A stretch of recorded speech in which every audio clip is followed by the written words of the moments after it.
beginning, but I'm actually quite sick. That's why my voice is not as optimal as usual. But I'm not going to let that affect my performance, okay, because I'm here to deliver. Okay, so get ready to take notes. How to sell high-ticket products and services. How to sell high-ticket products and services. Question number 1. What would you consider as high-ticket for you? Just yell the number. 10 grand. 10 grand? 100 grand, okay. 20. 10 grand? 5, 10? 20K. 20K, okay. 10,000. 10,000. $500,000, yes. So we're talking anything from anything. So it depends on your comfort level. Some people might say, oh, it's 3,000 or 5,000 or 10,000. So what I'm going to share with you today applies from as little as $3,000 to as much as it could be $500,000, even $1 million contract. A lot of the strategies and the tactics would apply. I've sold everything in between as $2,000 thing, $5,000 thing, $10,000 thing.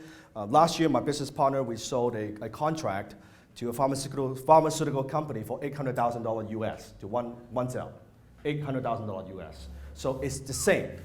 What I'm sharing with you is the same psychology, the same ideas would apply. So don't feel like, oh, you know, what you're saying might not exactly apply to me. It's the same, okay?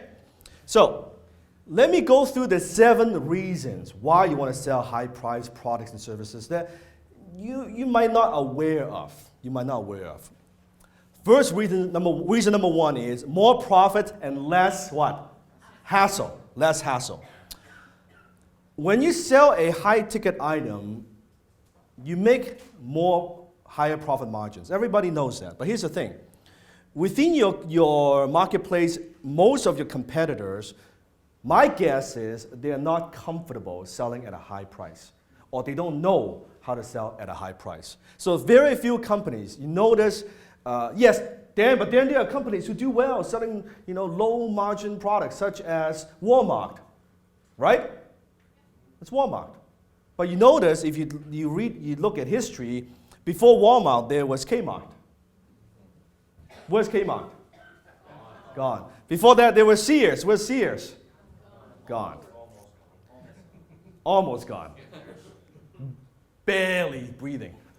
Okay? So what happens is when you are selling at a low price, when you are in a commodity business, when you're selling to the general public, the problem with low price is this.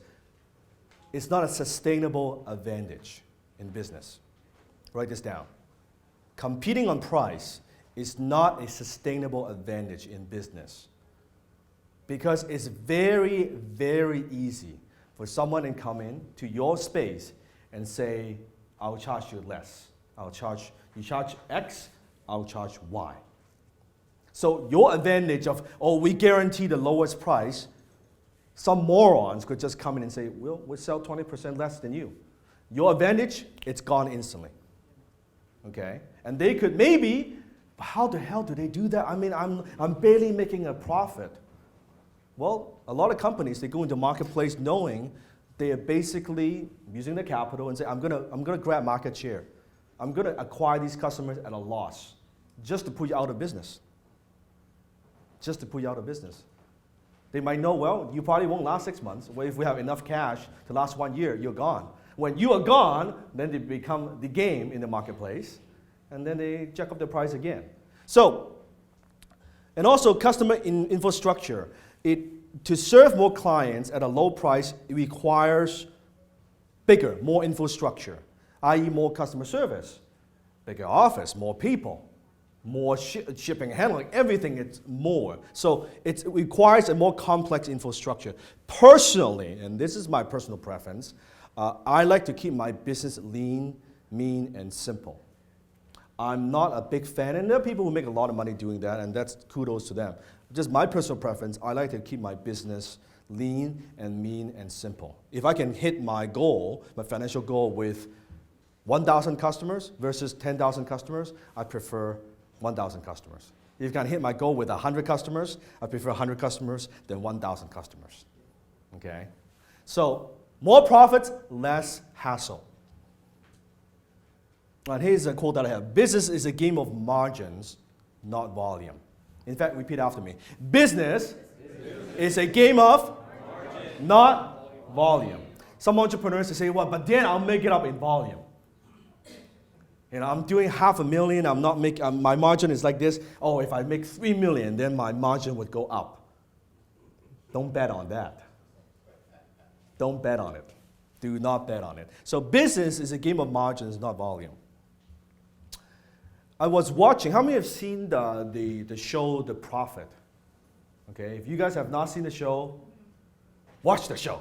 I don't watch a lot of TV, but that's a great show to watch. It's like a mix of Kitchen's Nightmare combined with Shark Tank, Dragon's Den kind of type show. So The Prophet, I was watching one of the episodes. So basically Marcus, who is the CEO of Camping World, billion-dollar company, he goes into these businesses and try to fix them and help the business owner. He would put in the money, but he would also put in the time and effort and invest his expertise in turning around the company.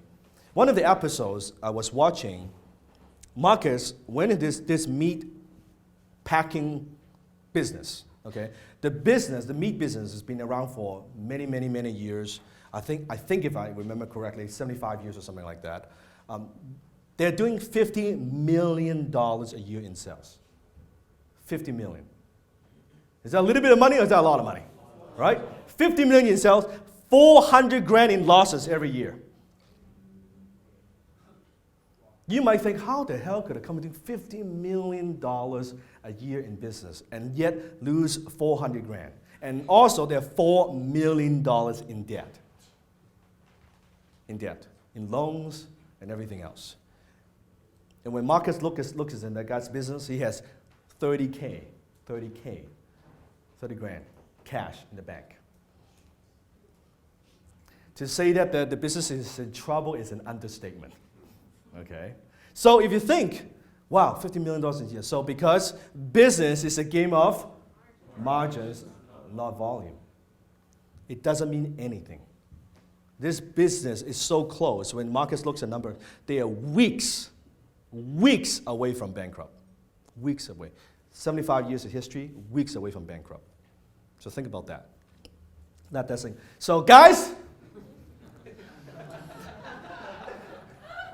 do not believe what the ladies tell you. Because size matters. Size matters, okay? I'm talking about transaction size, okay? Some of you are thinking about something else. Transaction size matters. It does matter.